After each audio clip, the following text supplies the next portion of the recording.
Hello everyone, कैसे हैं आप सभी। हम सब तो बिल्कुल ठीक है। आशा करते हैं आप भी परिवार से ठीक होंगे।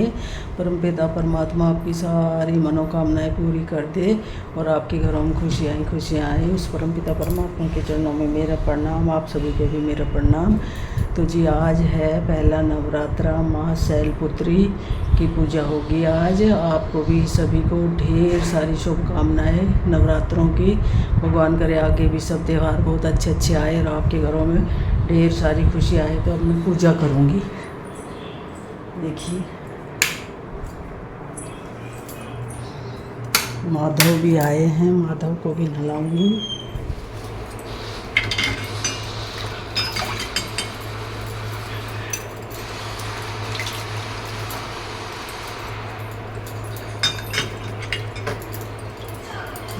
बड़ा पानी दे रखा है मैंने।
माधव को तिलक लगा देती हूँ।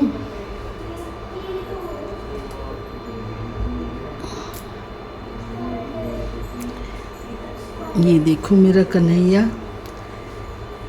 ये मेरा लड्डू गोपाल। लड्डू गोपाल के दर्शन कर लिए, मेरे माधव के दर्शन कर लीजिए।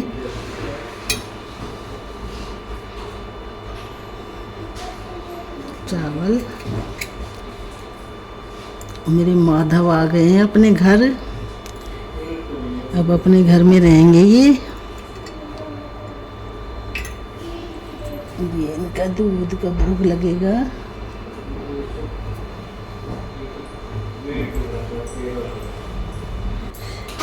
ये दूध का भोग लगा दिया। अब माधव का दूध पिएंगे।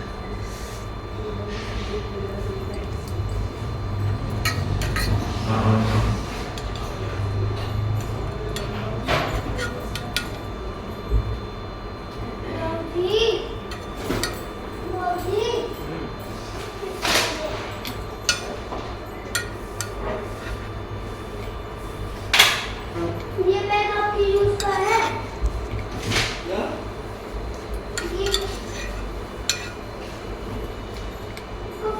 इस बैग को फेंक दे।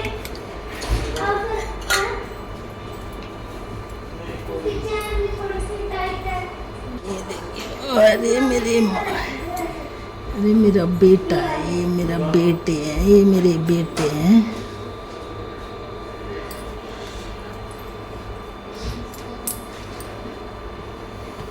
दर्शन कर लीजिए। माता रानी सबके भंडार भरे। ये मेरी माता रानी ये मेरी माँ है, मम्मी ये माँ बैठी है। अब मैं कथा करूँगी। आज पहला नवरात्रा है, मैं कथा करूँगी। मंदिर को मैंने कल ही धो दिया था, अच्छी तरह से साफ़ कर दिया था, अच्छी तरह साफ़ करके। और मैंने अभी गोविंद को नहलाया है और अब नहला के इनको भोग लगाया है। और भोग लगाने के बाद अब मैं कथा करूँगी।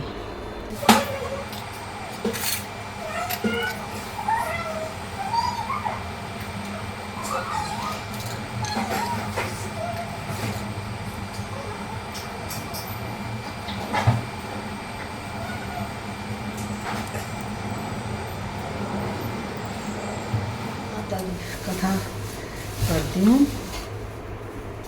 मेरे पास इतनी बड़ी है हमारे बच्चों के सिलेबस के लिए।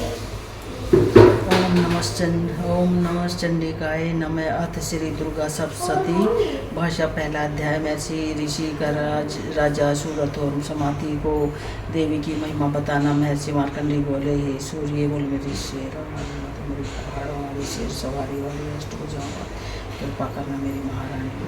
मार्कंडेय जी बोले, सूर्य के पुत्र सर्वाणी की उत्पत्ति की कथा विस्तार पूर्वक कहता हूँ, सुनो। सर्वाणी महामाया की कृपा से जिस प्रकार मनमंत्र के स्वामी हुए उसका हाल भी सुनो। पहले स्वारोचिष नामक मनवंतर में चैत्रवंशी सूरत नाम के एक राजा थे। सारी पृथ्वी पर उनका राज्य था। वह प्रजा को अपने पुत्र के समान मानते थे और तो भी कोला विध्वंसी राजा उनके शत्रु बन गए। दुष्टों को दर्द देने वाले राजा सूरत की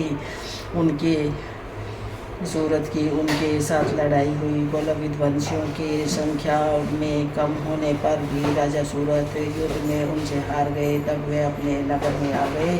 केवल अपने देश का राज्य ही उनके पास रह गया और वे उसी प्रकार के राजा होकर राज्य करने लगे। किंतु उनके शत्रुओं ने उन पर वहाँ भी आक्रमण किया। राजा को बलहीन देखकर उसके दुष्ट मंत्रियों ने राजा की सेना और खजाना अपने अधिकार में कर लिया। राजा सूरत अपने राज्याधिकार को हार कर शिकार खेलने के बहाने घोड़े पर सवार होकर वहाँ से एक भयंकर वन की ओर चले गए। उस वन में उन्होंने महर्षि मेधा का आश्रम देखा। वहाँ मेधा महर्षि अपने शिष्यों तथा मुनियों से सुशोभित बैठे हुए थे और वहाँ कितने ही हिंसक जीव परम शांति भाव से रहते थे। राजा सूरत ने महर्षि मेधा को प्रणाम किया और महर्षि ने भी उनका उचित सत्कार किया। राजा सूरत महर्षि के आश्रम में कुछ समय तक ठहरे। अपने नगर की ममता के आकर्षण से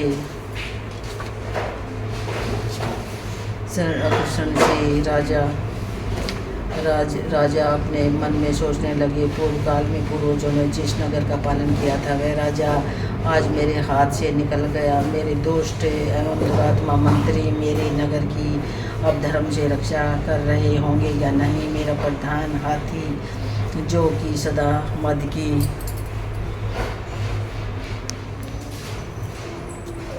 मैंने कथा कर दी है और मैंने भोग भी लगा दिया है।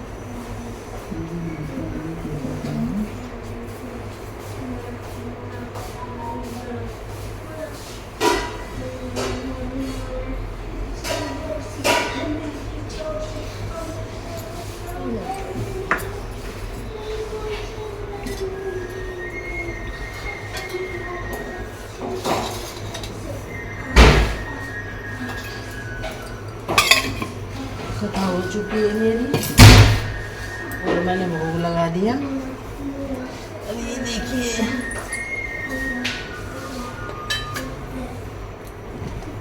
ये दिखा देती हूँ आपको।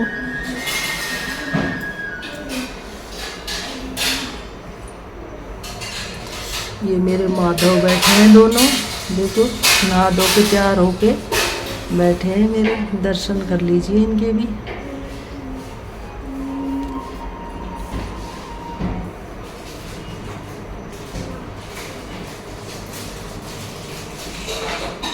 और मेरी माँ बैठी है, ये देखो माँ की पूजा हो चुकी है। कथा कर ली मैंने।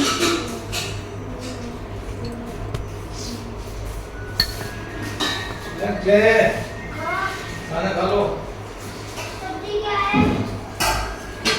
सब्जी है। देखिए भाई मेरी समझ में ना आ रही क्या सोची। क्या है दिखाओ। ये देख हैं क्या है देखा नहीं है। ये क्या सब्जी बना रखी है। ये नारियल तो मैंने रख दिया है और अभी मैंने जवारे और बोना है, जवारे भी भूनेंगे भी।